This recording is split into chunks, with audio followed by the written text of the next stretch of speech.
Welcome to Positive Talk Radio. Our goal is simple: to explore evolving ideas one conversation at a time. So, stay with us as right now we present.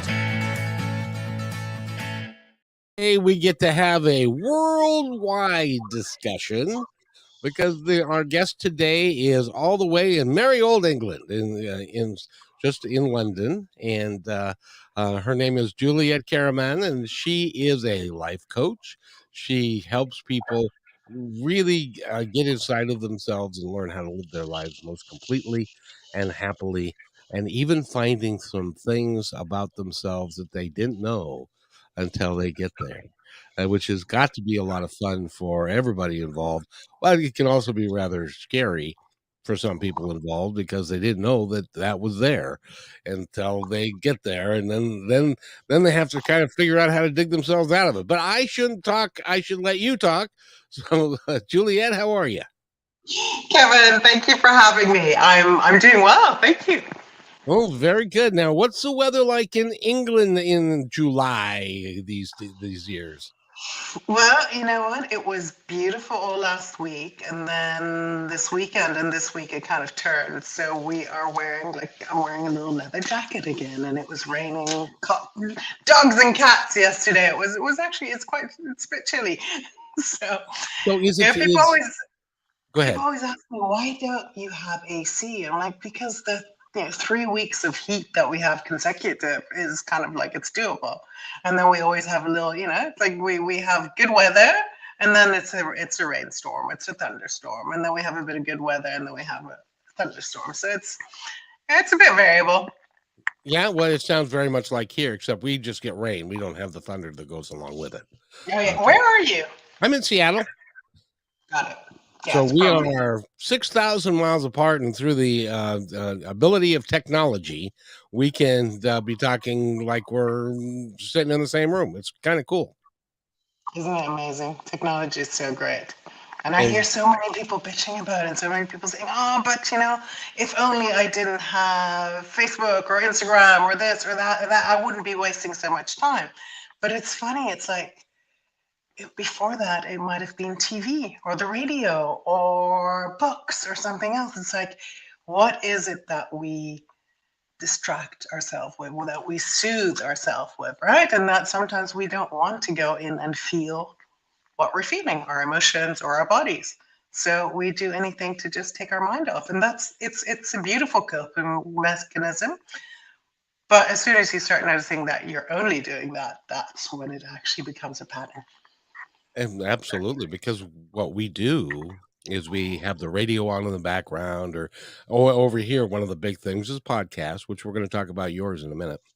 Podcasts that are just playing in the background, or we have the TV on just playing in the background, because silence for some people, I don't know why, but silence is scary for some people. Mhm. It completely is. And they're not used to it. I mean, if you think about how we used to actually all live in tribes and in caves and in groups, and there was always noise around us.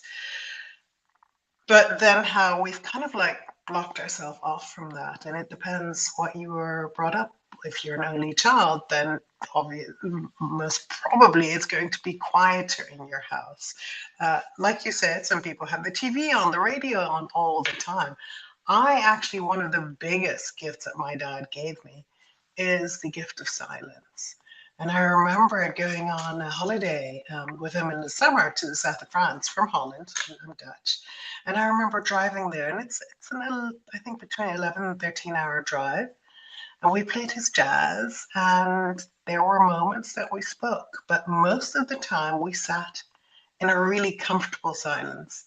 And I learned that silence is really golden, that you can sit in each other's energy field and you're actually communicating, except you're not making any chatter with your mouth. You're very comfortable. And you also get the benefit of having the the little voices in your head that are there that can have a conversation with you. I do that all the time when it's quiet and I'm talking to what I know now to be my guides on the other side. I will sit there and I'll have a conversation with them and talk to them about just things and stuff, and it really is an enlightening thing. I did something that was really unique the other night, and I was watching TV and I nothing was on, so I said, "Why am I watching this?" And so I just turned it off. The room was dark, and I just sat there. I just Mhm. sat there for a couple hours and just enjoy. And it had been a while since everything. And silence has its own noise. Did you know that? Mhm. Silence has a very deafening noise at times. It's like there are so many thoughts that can go on in your head. It's like, can you just please quiet? I just want to not hear anything. I don't want to hear anyone talking to me. I don't want my thoughts. I don't want my body sensations. I just want to be in the silence. And that's the beauty that you said that you sat in the dark. And for a lot of us who feel that connection, we like going into nature. But then I know myself as well. I'm like, oh, but I have to catch up on some podcasts and I'll put my earphones on. And then actually it kind of defeats the purpose because you're still getting input from outside. Yeah, And I've noticed that we're so much we're like antennas, right? So we're picking up energy everywhere, we're picking up information. And then if we're constantly receiving, we just get oversaturated. It's like that full cup. It just keeps flowing over, and our own guidance can't always come through. So exactly. this is why I really say, hey, turn off all electronics. Like I've just been doing a network spinal analysis where I'm doing this 3-day training where I'm actually learning how to do this, and it's really cool stuff. And you move the whole energy, and the spine moves, and rotation. You start seeing this, but the homework was like try to stay off your devices. And I was like, oh, I'm on a podcast, but afterwards I'll shut everything off and I will just take a pen and paper out. And this is where journaling, the pen and paper, is actually really good exercise also for the brain, the left and then the right brain hemisphere to connect, fine motor skills. Exactly. So now let's talk about what probably is one of your favorite subjects. Let's talk about you. And because you have had quite a full life. You have had your ups and you've had your downs, and as we all have, and you came out of it um, doing what you're doing now, which is helping other people that you have discovered in the course of your life, which I believe, and tell me if you agree with this. I believe that the sum total of all of our experiences are there for a reason, and Mhm. that there are no good and bad experiences, there are just experiences, and without those we can't learn and become who we're really destined to be. Do you agree with that? It's beautiful. I would even say, like, a lot of people say that, oh, life happened to me. Oh my God, this happened to me. Trauma happened to me. But actually, how did it happen for you? How did it how did it form you into the person that you've become? How are you helping others bring out their gifts, right? Because we've all had stuff happen to us. But as long as we can remove that emotional charge, it doesn't define us. It is part of what happened. You know, it's part of what's in our story, but it doesn't define us, and it really helps. We move through it. The only way out is through, right? Exactly. Exactly. And so when we were working through things, I call it kind of like uh a bad country music song period. We all go through a period of time with it when things just don't seem to be going right, but at the same time, when we look back on it, it's kind of like the roadmap of how we got to be to where we're going, and it shows us things. And your job, as I understand it, is to help people see those things that they that and you know 20 years ago when I first started doing this, coaching wasn't a thing. It was kind of like brand new at the time. And I'm a firm believer now that everybody should have a coach. Everybody should, because there are things that you can't see. There are things that you don't want to see. And so And you sometimes you tell me. don't want your coach to see them either. And you'll do anything to take them off the spot, right? Exactly. And but it, without understanding the breadth and the width of everything that you've been through in your life, you can't get through it to get to the other side, so that you can live your life in total. And that's what you help people do. So I appreciate that from you. Thank you. Yeah, I really help people reinvent the most intimate relationship, which is the relationship to self. And we all have relationships to to ourselves most of all, and we kind of think that that's being selfish once we get to know ourselves and we start taking care of ourselves and we start having boundaries. We start saying no to people. Well, yeah, we might be overgivers or recovering overgiver. Yeah, hey, that's me. I'll hold up both hands. Well, And then and you it's were what over. often we are. It's what's being programmed in us. We don't even realize that we're doing it until at one point your body might give up or something breaks. I was going to say, because in all of us, we are energetic beings, but our energy, if it is affected in a certain way, it affects our body. That happened to you. Tell us about that. Completely, yes. So I think I lived quite disconnected from I lived up in this part of my body, my head, my neck, and then the body kind of like was giving me signals, and I just wasn't listening to it because I was busy living life and having 4 kids and getting divorced and then having another 3 kids, and then a joint family of 7 children and lots of different school holidays, different schools, etc., etc. Didn't realize I was overgiving until my body basically started fainting. And I spent about 9 months in and out of hospital trying to find out what was wrong with me. They implanted a heart monitor, they did brain scans constantly.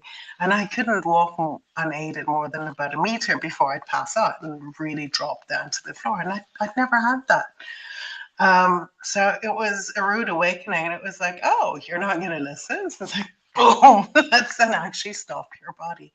And this is what I see more and more with people, that the whispers are there. But if you're not listening to the whispers, then they're going to be louder and louder and louder and louder until at one point, it starts becoming a disease. You start feeling ill, you start fainting, for something happens that you hit that like, hey, pause button. I've got to start taking care of myself. I can I can I use you as therapy for a relative real quick? Yeah, to go for it. Because I have a relative that has been in the high tech industry for 20 years, Uh-huh.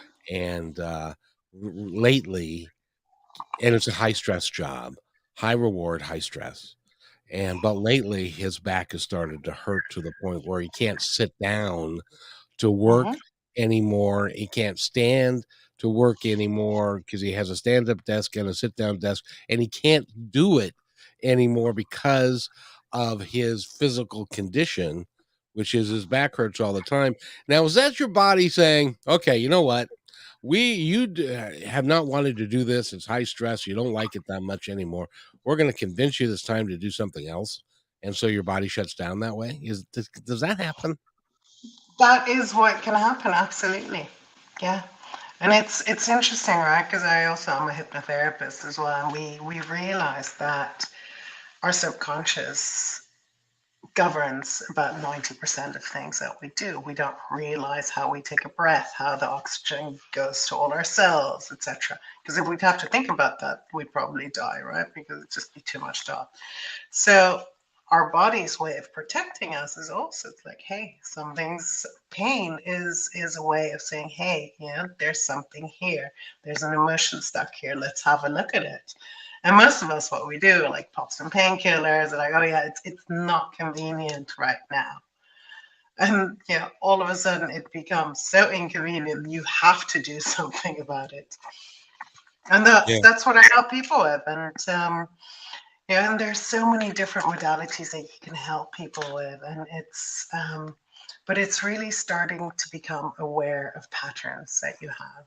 It's like, where am I overgiving? Where am I stressed? When you go to a doctor and they can't find anything physically wrong with you, they'll start asking you questions like, "Are you very stressed? What is your emotional life like? What is your family life like? Has there been any death in the family?" We don't realize that all these things make such a difference. What hormones are you taking? Do you live anywhere near a mobile phone mast? You know, all these kind of things really start affecting how we are and how that influences our body and our psyche. And it affects us in a myriad of ways. And first of all, Juliette is a coach, she's a mentor, she's a teacher, she's a writer on relationships, energetic alignment, trauma, healing, and dare I say, sex and intimacy. And because that also is one of the things that now we have this little blue pill that is supposed to cure everything, but that may not even be the root sometimes of the problem. Would that be a fair statement to make? That's very much a fair statement to make. And I think what's even more fair statement to make is that most people don't realize that women or you know, we who identify with the female body and have a vulva, we take 40 minutes to get to a state of arousal. And if you look at the way that sex is portrayed in movies and in porn and in romance novels, it's like wham bam, thank you, you know, like you kiss someone on the neck and oh my god, they're having intercourse 2 seconds later. It doesn't quite work like this. You No. know, also like if you've been married for 23 years and there's lots of resentment that has built up over, you know, over time, little things like, oh, you didn't take out the trash, oh, you didn't do this, or you know, we keep accounting in our heads somehow. And then when it comes to that time to actually be intimate, to be physically intimate, yeah, it's not always that easy. And it's like, you know, if we can't actually access the parts that we love about each other, our brain can't stay in two different states of mind. So you can't be resentful at someone and love them at the same time. So this is where I call it scrumptious communication comes in, and actually learning how to communicate with your partner. Not so much have a conversation, but really learn how to listen, because don't we all want to be heard, seen, understood, and loved? So this is where I come in and I give people some really cool techniques to do on a date morning. Plan in a date morning instead of a date night because you're tired at night.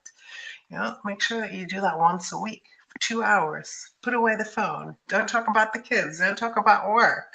Do something completely out of the ordinary and start making new memories. All these things release all the happy hormones in our body, and then all of a sudden it's like, oh, now I might want to even get some touch or have a kiss or, you know, all the stuff that you thought was not available to you after 23 years of not being intimate, not having sex with your partner anymore. All of a sudden it's like, oh, I remember why I liked him or her or, you know, and it's kind of like, but that's it. You kind of become like brother, sister, or roommates. You love each other, but you might also not have the same way into pleasure. What do you do when a couple comes to you? Because I know you work with couples as well. Yeah. And a couple comes to you and says, and she says, you know, I wouldn't mind getting a hug and just cuddling, but we can't cuddle because it always leads to sex. And I may not feel like sex. I may just want to be held. Mhm. How do you help them get through that? Because it's, being a guy myself, I do know that it's hard to cuddle with somebody and not want to progress it. But how do you help them? But really beautiful. Actually, be open about that. I was talking to my friend who's also a relationship coach, therapist, and she's just started dating again after a few years. And she said, I had this, conscious communication with this guy saying, hey, we had this really hot kiss and it was gorgeous. And then I said, hey, before we take this any further, I want to have a conversation to you about sex. And most people are like, whoa. So what I would say of the couples as well is like, let's have that communication. Let's have 15-minute communication. Tell me what does sex mean to you? And then the one person, will say, tell me what sex means to you. You will then respond with whatever it is. And I will say, thank you if I've understood you. And then we switch. But it's not a conversation, but it's just like, so you can excavate what's going on. Tell me what sex means to you. Tell me what sex means to you. And you just keep going with the same prompts. And after a while, you're like, oh, I'm kind of emptied out here. I now have said everything that's on the inside. And then you can say, hey, what I miss is the intimacy. And what I miss is not the sex, but I miss talking to you. I miss cuddling. I miss just holding your hand. So can we make a deal that this date morning or this date day, whatever we have, we're going to stop and not go under the boobs or under the waist. And the funny thing is when you make that arrangement, then both of your nervous system, both of your vigilance center, the vigilance center is the center that's always like on the lookout. Oh my God, where's danger? Where's it happening? Can just completely relax. You set boundaries. It's like, hey, I love it. Let's kiss. Let's make out. We can nibble on each other's necks. We can do the nipples, all of that. But waist, we stop. It doesn't go below the waist. And the beautiful thing is that you keep the excitement in it. And the funny thing is when I was talking to my friend, she's like, oh my God, it was so hot. She said, also for me, it was like I could just really be present because there's never a moment now when we're kissing. I'm like, oh my God, is that hand going to get to my ass? Is it going to get to my vagina? Where is it going? And the funny thing is when her partner that she's seeing is like, I didn't realize how present I was by taking that off the table because I hadn't realized that when I kiss someone, I often think it's like, oh, is she liking it? Is it time to go down to the boob? Is it time to go down, maybe do a little grope in her bottom? And it's like we're so in our heads. And if you put some beautiful boundaries like this, you're actually in the moment and you're enjoying it. Or not, you might not enjoy it and then also say, hey, can you go a bit slower? Can you go a bit to the left? But it's taking that, below the belt off the table, then everyone can all of a sudden say, oh, this is kind of relaxing. We can really see where we can explore and what sensation is in this. And of course he's going to say at one point, no, wait, what do you mean? That's off the table. We're not going to go, so but it's an important aspect of human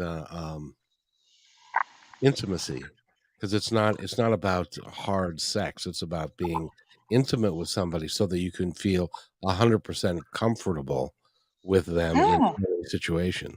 And And that's the beauty, right? And also asking questions like, hey, what do you love about me?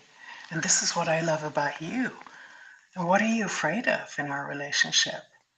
And then if you can bring these things to the outside, that is being really intimate without physical intimacy. And then also it's like, hey, where do you see us 5 years from now? What do you really yearn for? What do you want for us? And this is then if you can start having that communication, then sex is pretty easy after that because you've opened up the hearts. exactly, and you help people do that, and that's if men could learn to be more intimate and not so performance driven, if you know what I mean. I think that they would have a much better connection with their partner if it wasn't about, well, didn't she not, did she, and did I perform well enough, did I last long enough, did I do all of these things, and it becomes a sporting event for intimacy rather than a act of love. But that's it, right? If it can just become goalless and we're like, hey, because that's another thing. It's like, oh, but I want to make sure that you climax. It's like, but it's not about that. I want to be in the moment. And if at one point I say, hey, it's enough. But we also don't know each other's pleasure blueprint. What's the way into pleasure? There are five different blueprints, just like there are five different love languages. There are five different blueprints. There's energetic, a person that can have like spontaneous orgasm just by looking at someone, or it's a person that will come into the room and they'll be like, oh yeah, no, I'm definitely not coming in this room, this doesn't feel good. We've all gone to a party or something and you're Oh like, yeah. oh, something feels off, you want to leave immediately. Or you've been drawn to somewhere, it's like, oh my god, I've known these people for ages, and you've just walked in, right? So that's really where we feel each other's energy. But at the same time, they have a shadow side, so they can leave their body really quickly.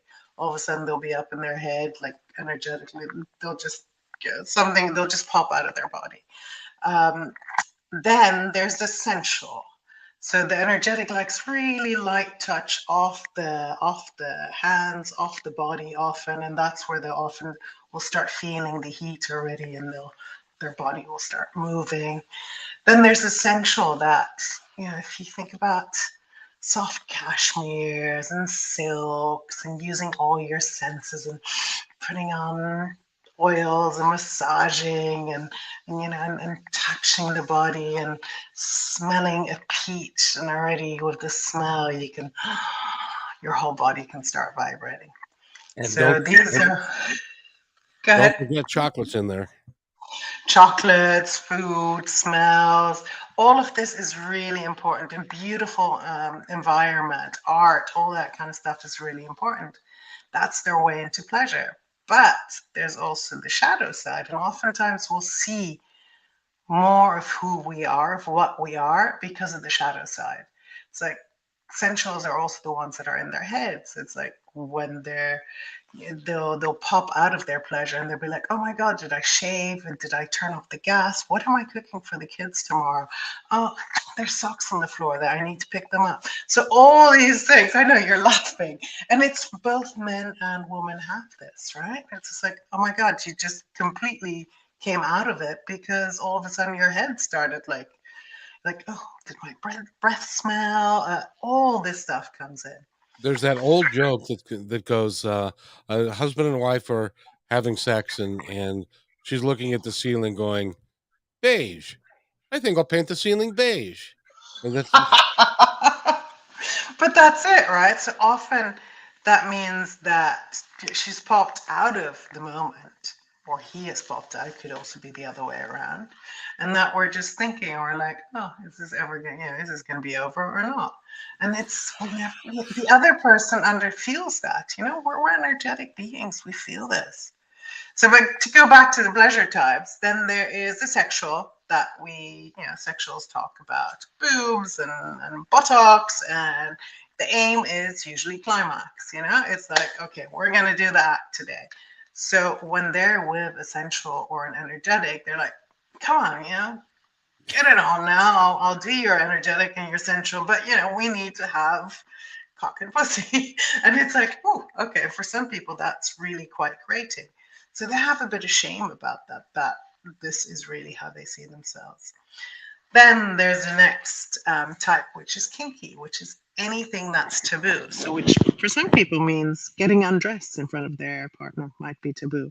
For other people, it might be psychological kink, like someone speaking to you is like, look down, have your eyes down. I didn't tell you that you could look up. Good girl. There you go. You can come here now. Or um, more impact play. Smacking the bottom, floggers, all this kind of stuff. I mean, the whole realm of kink is, we could speak about that for days. It's massive. But what, rope, being tied up, all of this stuff. But there's a lot of shame that comes with it, especially if you've been together for, say, 20 years and you actually like being talked down to, or you like being flogged, or you like being bound up, or you like cross dressing, whatever it is. All of a sudden, you're going to say this to your partner who might think that you're weird. So there's a lot of shame there. And then there's the fifth type that we think we all started with, which is a shapeshifter.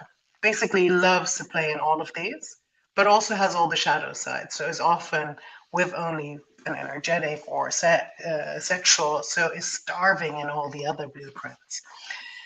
But the beauty is, if you start introducing this to people, and then the way that I work with couples, I will get them on a massage table and we'll do body pleasure mapping, and we'll map their whole body into what their way into pleasure is.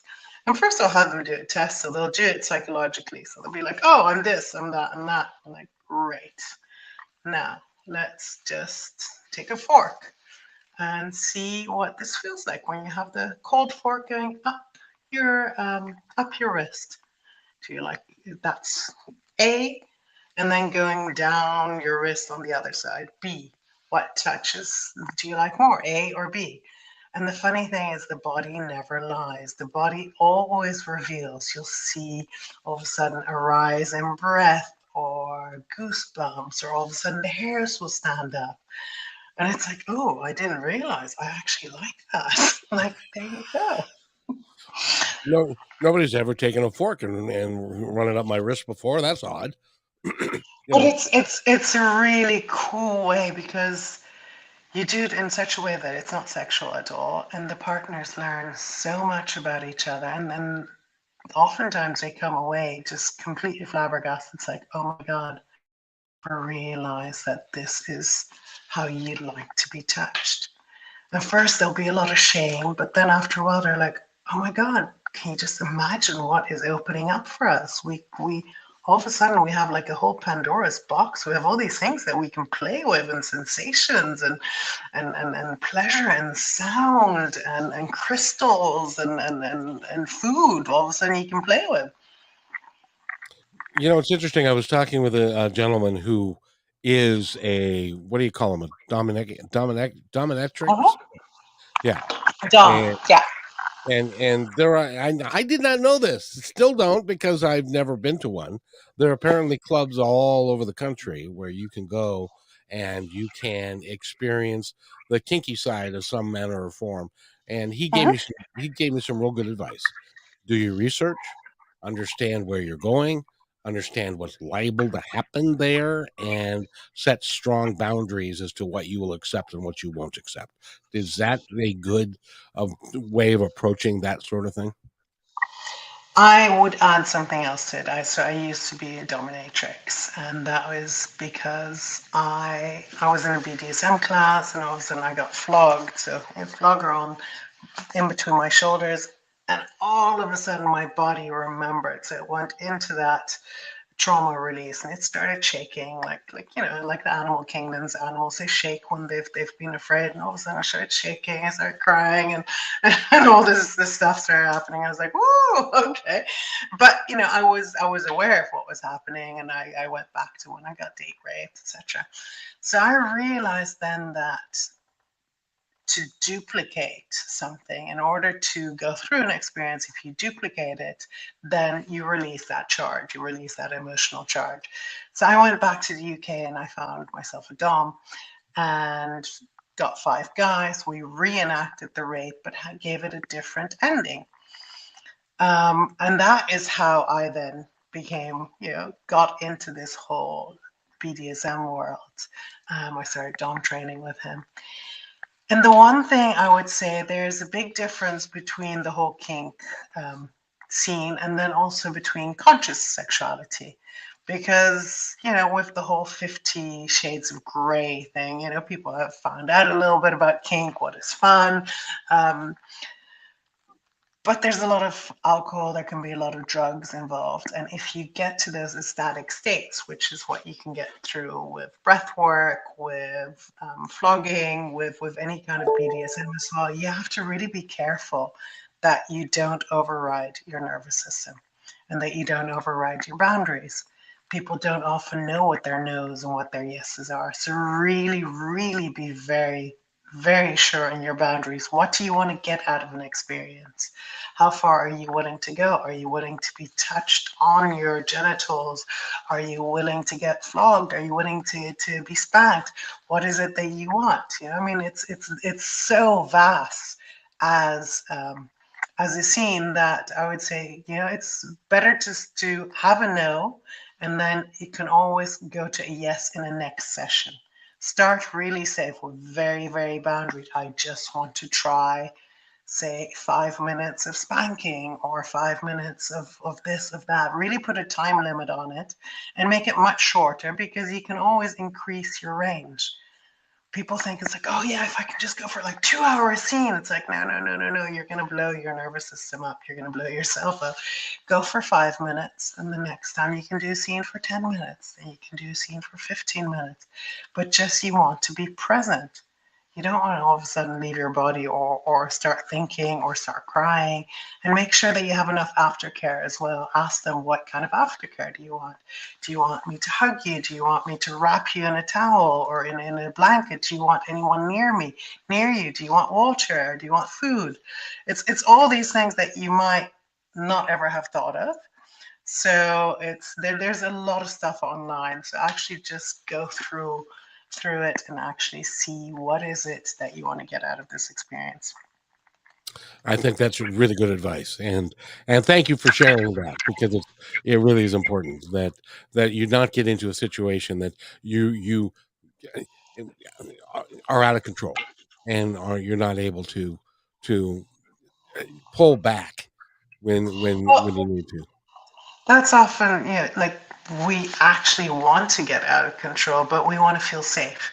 And if Yes. you don't feel safe, you cannot surrender, So right? how does that work if you and I know this is positive talk radio and we probably shouldn't be talking about this, but it's an interesting topic to me because a Oh, lot it's life and a lot of people do it. A lot of people what is it about pain and excitement that excites people? Is it um um a mental thing? Is it a physical thing? Is it bringing back what you used to what happened before? What is that? What's the triggers there? What's it all about? it's the line between pain and pleasure is very, very fine, right? Yeah, And there's that's like true. some people have a very high pain threshold and they actually want to be taken to that edge. But first of all, people have to feel safe. So as a dom or a dominatrix, you're in service to the people that that you serve. So your subs, your people that that you are playing with, you're in service to them. So that means your nervous system is the one that's grounding everyone. You're having them feel safe. You make sure that you ask about the boundaries, how they want to be taken care of, where they want to go, what's their red, what's their orange, what's the green, what's and to constantly check in. It's like, where are you now? How's it feeling? Where and also like make sure that you ask in a way that it's not too mental, but just like yes, good, no. Yeah, or where are you? Red is like stop or play. Orange is like, yeah, I'm pretty close to red, so let's take a moment, let's take a breather.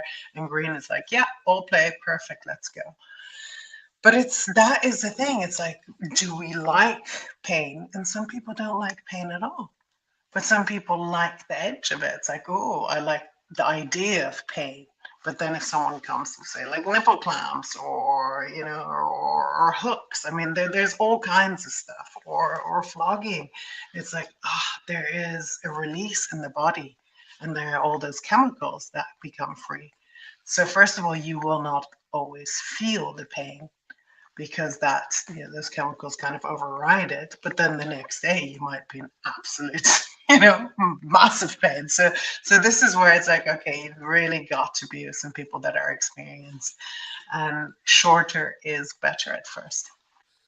People are willing to do to themselves some really silly things from my perspective, and that is, yeah, I again another relative that they wanted to experience what it was like to have a hook uh, through the skin of your back or a couple of hooks through the skin of your back and then lift you off the It pulls ground. up. Yeah. What's it called? It's piercing. Yeah, it's and yeah, It, it, it's kind of like a fish hook almost, right? You get pulled up. It's either they do it often here in the chest area, or in the back, and it's almost like you're floating. Um, for some people, they absolutely adore the sensation because it's the one place that they can surrender. Like oftentimes, if you're really tight, really bound, really tightly, that's also where the nervous system can just like can exhale. It's like if you think about babies, how we used to swaddle them. mm-hmm. This is what you can do with ropes as well. And then, although you're cutting off a little bit, you have to make sure that you don't cut off all the blood circulation. But, it has that idea, or if it has that same idea that you feel protected, that you're like, oh, I'm being held here. You That's can go that's into that contraction. That's interesting because he did it with his girlfriend. She thought it was great, and he said, if I ain't never doing that again." But it's just for different folks, different things, and so That's that's the thing, not to be afraid of also saying, hey, that wasn't my thing. It's completely cool that you're doing it. Because yeah, also then we'll have like, oh, but I didn't like that, so she's weird that she likes it. But it's like, why do we need to be judgmental? It's like it's something that you might like it. Cool. Do we exactly. have to have it into our intimate life all the time? No, you can start making some boundaries about that. It's like you go off to your pulling, to your fish hook classes. Great. I'm gonna go out with my girlfriends. Whatever. Exactly. So, okay, let's talk about something really positive, and that's your podcast coming up. By the way, first of all, if you want to find out more about Juliette and the work that she does, feelfullyu.com is where you go. Feelfullyu.com, and she's got all her information there and how to work with her, which I'm sure you can do both remotely and live in person. And but you've got a podcast that starts day after tomorrow, on the That's 7th. true. Yes, so that's my solo podcast that's coming out. I've already been doing a joint podcast with my colleague Christine Borschneck, and that's called Inside Pandora, which is really cool. But the solo one is called The Scrumptious Woman, and that's going live on the 7th of the 7th. So I'm excited about that. What's it going to be about? Who are you going to feature? Oh, well, the first, I think, 10 episodes are just me, like short, about 15, 20, between 15 and 25 minutes, just like on what it means, what scrumptiousness really means, right? I talk about scrumptious not a lot, about this orgasm, this chi, this life force that we have, and that, well, we don't have access to it. And oftentimes that's because of trauma, that's because of intense experiences, that's because of life happening to us. That we kind of miss out on life, and that life kind of becomes a little bit dull. And when you turn that on, it's like turning the HD on. All of a sudden it's like you're watching TV and it's like, whoa, these colors are incredible. It's like, oh, all these sensations. I didn't realize I could feel that much. So that's why my band is also called Feel Fully You, because we spend years trying to not feel, because it can be hella uncomfortable to Yep, feel everything. Because when we feel everything, we feel the good things, but we feel also the things that can be quite intense. that's true. That's true. And sometimes it's easier to numb ourselves than it is to feel what actually is going on, and that leads to a lot of drug abuse and alcoholism and all that kind of good stuff. All that Everything, right? kind of stuff. Yeah. Um, Shopping to watching TV. I mean, it's anything to just, give yourself a break from feeling.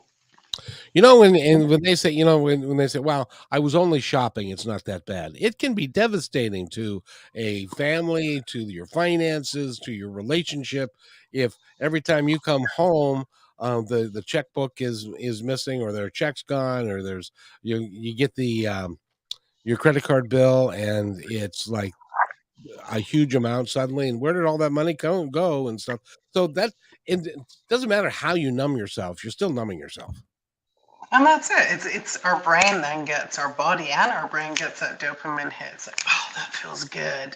And that's like the sugar hit, right? It's like, give it to me. I want to eat some more sugar, right? It's like, I had it last night. It's like, oh, I want some chocolate. And I'm like running around the house and my kids aren't here. I'm like, oh my God, do you have any chocolate anywhere? I'm dying for chocolate. And, I'm in London, a big city, so you have delivery, you have all these companies that can deliver everything.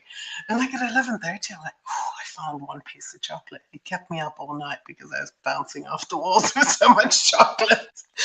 But it's so funny, right? It's like instead of just like, hey, tuning into my body, and I've been doing this for years. I'm like, hey, tuning into my body, my psyche, it's just like, hey, what's going on here?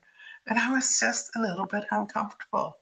There was an emotion that I'd work through in my training during the day, and it was kind of like rattling on in my body, and I was like, oh, I don't want to feel that. That's uncomfortable. So yeah, chocolate or Netflix or or too much Facebook or Instagram or before I know it, all of a sudden it's 2 hours later. I'm like, oh, I wanted to go to bed a long time ago.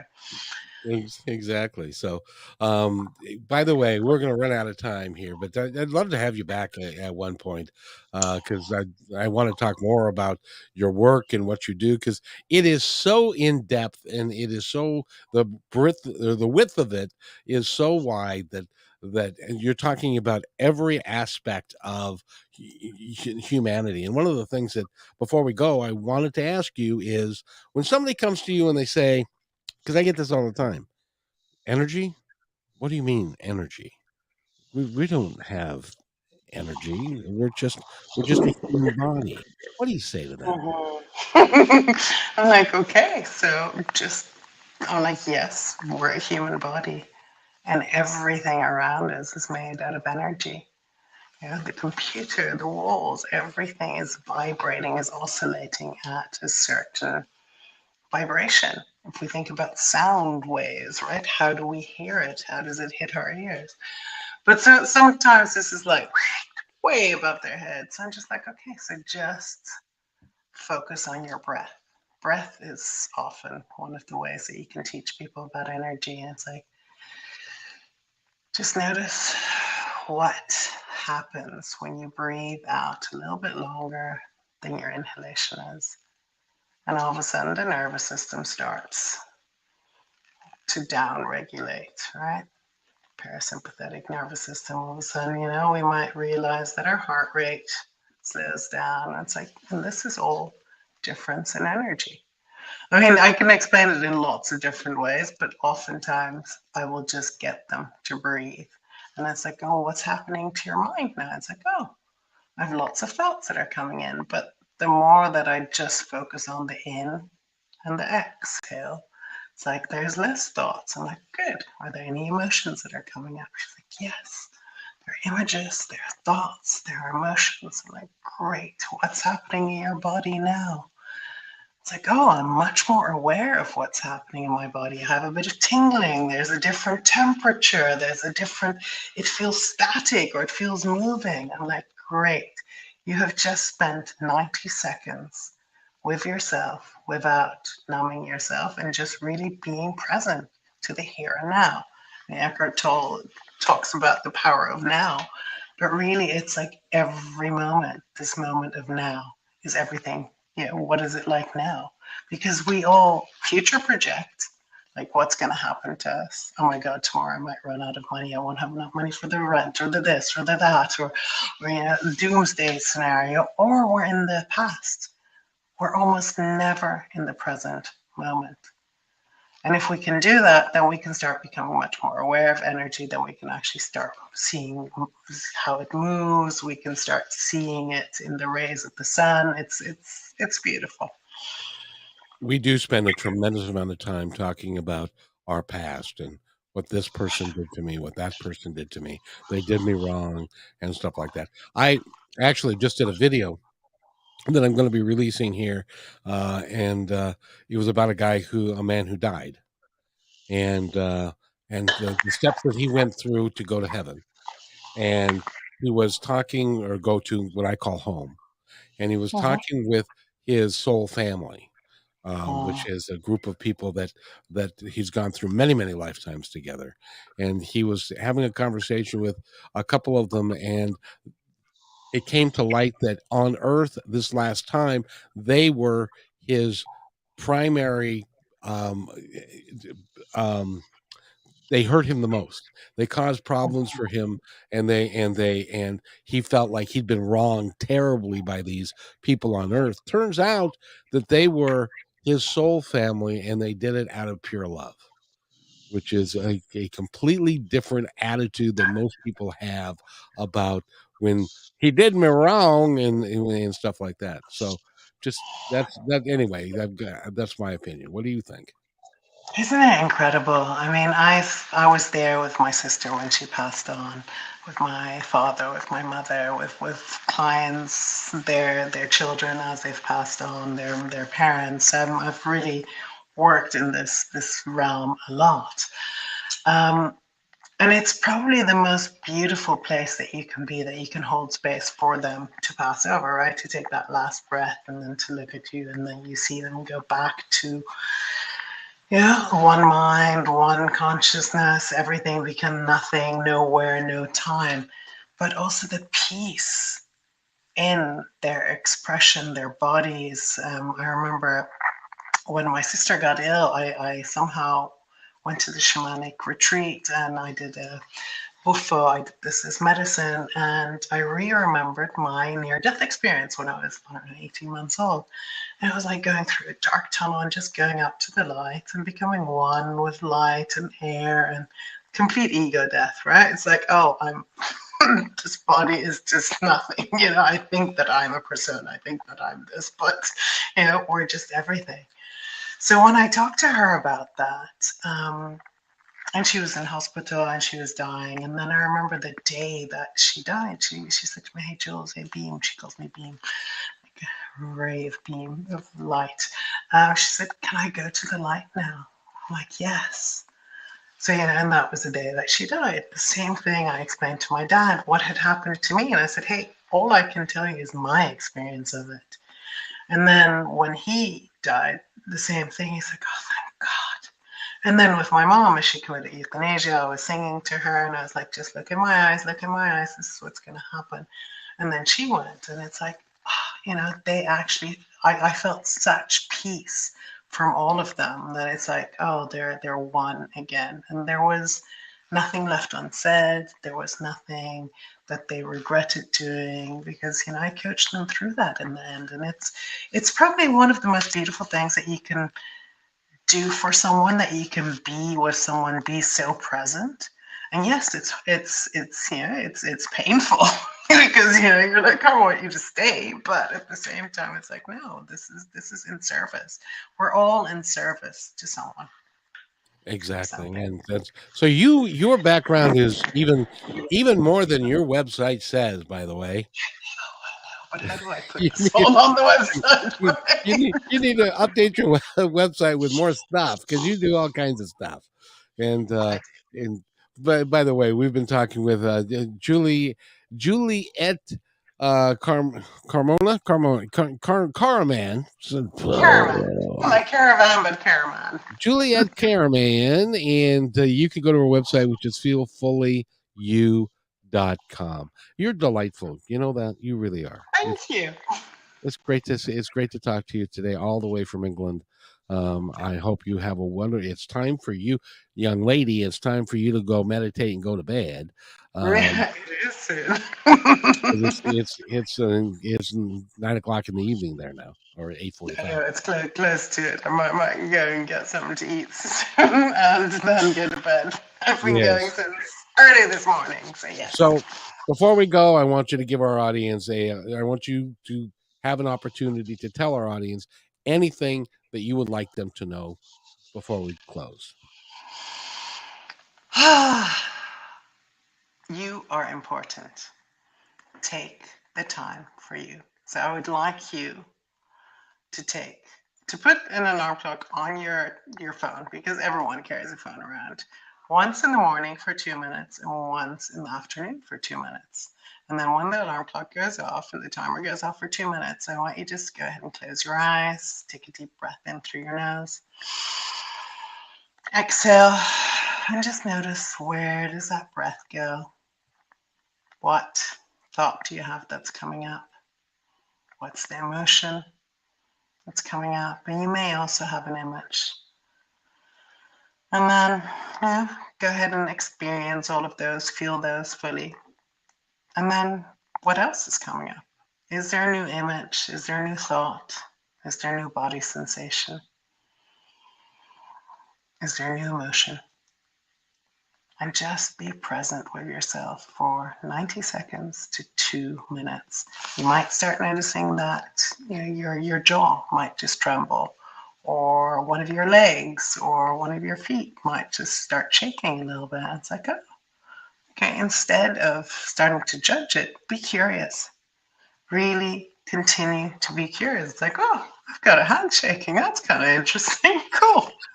Instead of like, oh my God, there's something wrong with me. I've got to check it out. I've got to stop it. Right? Because stay curious. Instead of also judging other people, just stay curious. It's like, oh, what's happening for them? We don't have to be fixed. None of us are broken. Right? So really stay curious. Check in with yourself. And really also the third thing is, what are your no's? What are you a hell no to?